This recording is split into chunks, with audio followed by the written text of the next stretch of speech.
Happy Tuesday, everybody. We are at the beautiful Park Inn by Radisson, and today's show is all about art. We're celebrating artists, people who create and bring beauty into this world. Now let's dive into our conversation, and our first person is this incredible artist. So take a look. So the gentleman that I have here with me today, his name is Jimmy Curtis the Fourth. Hey, first of all, I had to ask, is the fourth, are you really the fourth? Yes, I am the fourth. Yeah. I'll explain why. You'll explain. Yeah. But he's a creative. As you can see, we're about to dive into his world of fine arts. So welcome to the show, Jimmy. Thank you for having me. First of all, mind-blowing. I couldn't believe how accurate some of these paintings are. Like, look at this. Look, I feel like the rock is staring into my eyes right now. Honestly, I'm just like, stop. Stop looking at me like that. When did you first pick up the pencil? I usually say everyone starts off as an artist until we go to school. Remember how we used to scribble and then we went to school and learned how to write and forgot how to draw? So for me, I kept on scribbling and drawing. That's actually true. And then you're sort of boxed into like, no, they have to fit this and that. You learn structure and then you forget the free spirit of how to draw. Okay. So for me, as far as I can remember, I've always been doing art. But when did your drawing start making sense? Because there's some scribbles, you're just like, that's cute. Oh, you're so cute. And then at some point you're like, whoa, this is serious. He's actually onto something. So when did that start? I remember there was a time I must have been in class 1, we used to call it class 1 at the time. And we were learning the alphabet. So the teacher was like A for apple, B for boy. So we got to G. And she was like, G for guitar. So she was like, who can come and show us what a guitar looks like? So somebody volunteered, some other boy. And then I think she just felt like she needed somebody else. So she asked, who else can come? I raised my hand, nobody volunteered me. So I went. We drew. After we finished, we stepped back and she asked everyone, whose guitar looks more realistic? Everyone shouted my name. So it's at that point that I started realizing, oh, so I can draw better than other people. I never used to think that it's a talent. I used to think everyone can just draw the same. So it's at that time that I started realizing perhaps there's something good happening here. Okay. And how did you then harness that art form? How did you build on it? For me, I think I was lucky to have a mom who was very supportive. So the moment she was able to pick up on that, she would always buy materials. She would come home with stuff, pencils, papers, and I would just practice during the evening. Look at the detail on that. That's incredible. And what you just said also, that your mom picked up on your talent and was able to harness that and feed that. Is such an amazing thing. So at which point did you then decide, I might actually want to make this my career and sort of focus on it full time? When my classmates started taking notice. Oh. So now, did you study art in class? Or? No, I didn't study art. So when my classmates began to realize, because we'd always have competitions, so everybody would be happy with what I do. So I think the fuel of, people responding to my art in that way, that's when I began to realize perhaps it's something I want to really take seriously. Lovely. So, okay, let me ask you, how long does it usually take to create something? Like, I'm going to pick, like, let's say this one. Ooh. Kevin Hart. How long does it take to do something like this? So this one took about 6 to 7 hours, with breaks definitely. With breaks, so that's about day and a probably half? a day. A day? Probably a day. What? And how do you, what does that process look like? When you sit down, where do you start? It's a process that takes a while. Because for most of my portraits, before I actually start working on them, I can just be staring them for days. I just go to my laptop or my phone. I process, I take it in, And when you're staring, what are you picking up on? Okay, this might sound strange, but sometimes it's like I'm feeding off the character or the personality of the person. So by the time I'm making that piece, I feel like it's personal for me. So I feel like I'm drawing them in one or another. Like I've actually connected with who they are. So it makes it easier for me. I hear you. I heard something a few months back that really resonated with me, and that is creatives, people who bring art into this world are actually connected into, it's actually a spiritual journey. And so hearing you talking about that connection, that it's not just pencil, paper, get to it, but there's a moment to pause. It's not just a physical exercise. Yeah. There's a lot that goes deep into it. Right. The soul is really connected. Yeah. So what's it been like for you being an artist? What's that like? How do you then also put your work out there and market it? I think for me, my biggest challenge has to be marketing to the audience that appreciates it. Yeah, because for artists, you'll get enough people telling you how good your work is. Yeah. But not many people understand the true value that would make them actually be willing to spend on it. So for me, the journey it's been more like I'm experimenting. I'm trying to figure out what works for me. So the past few years have been better. When I was starting out, it was really hard. Yeah. And then people don't consider art a real career.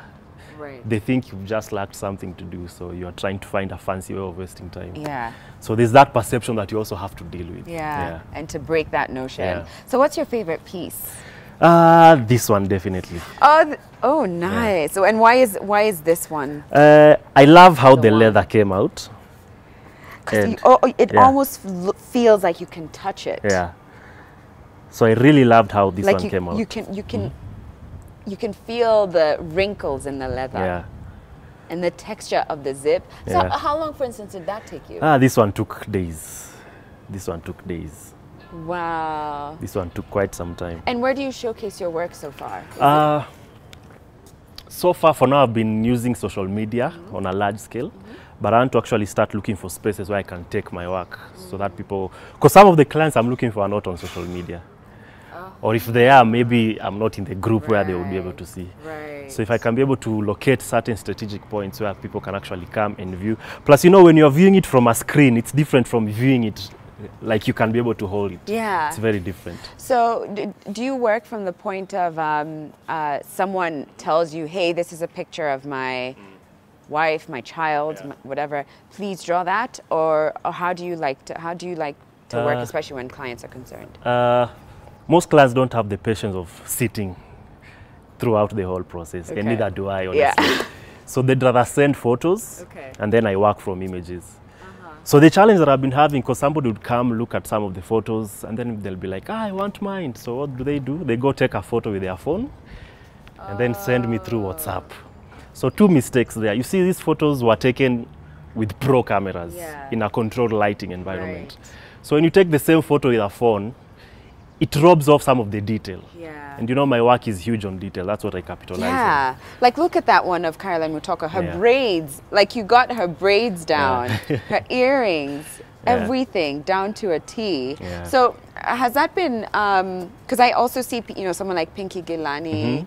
We've got a couple of familiar faces. Oh, this face, I don't know if you might recognize that face, but it's a young lady that you might know. Yes. Your wife, right? Actually, when you asked which was my favorite piece, I should have said that. I don't know if I'll get in trouble. I'm going to tell on. She's going to watch this and she's going to be like, someone's in trouble. Let's see where you sleep tonight.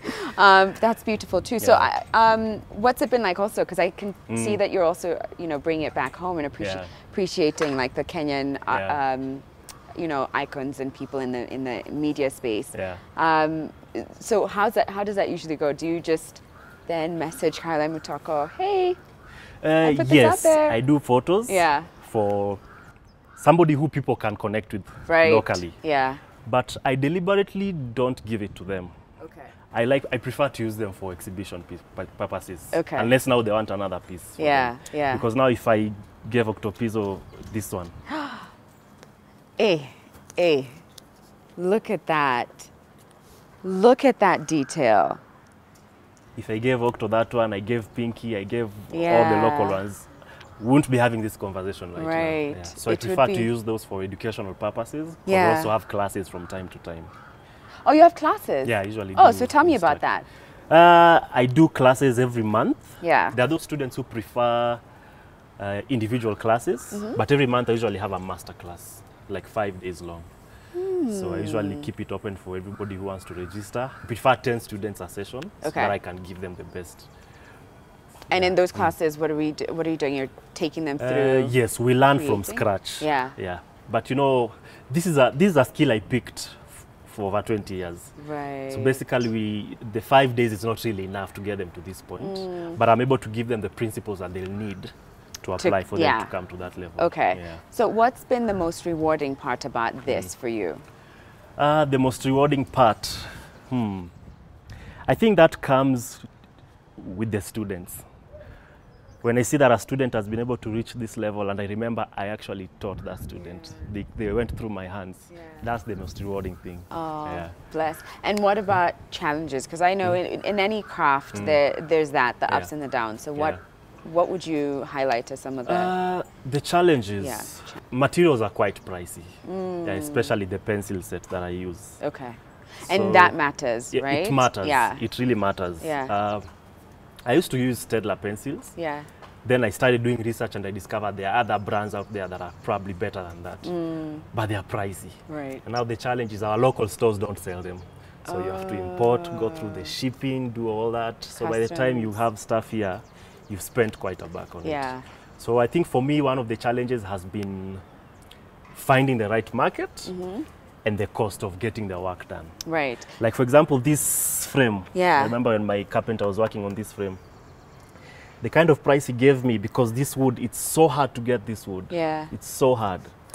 So I have to like pre-order a month or two before. Right. Yeah. And it's interesting, it goes back to also people appreciating that that the price that comes with, the cost that comes attached to a piece of art takes all of these things into consideration. And that sometimes people are just like, but it's just, you know, just draw something, sell it to me at this price. And so it's important for us to take time to understand the different layers that come into creating like you do.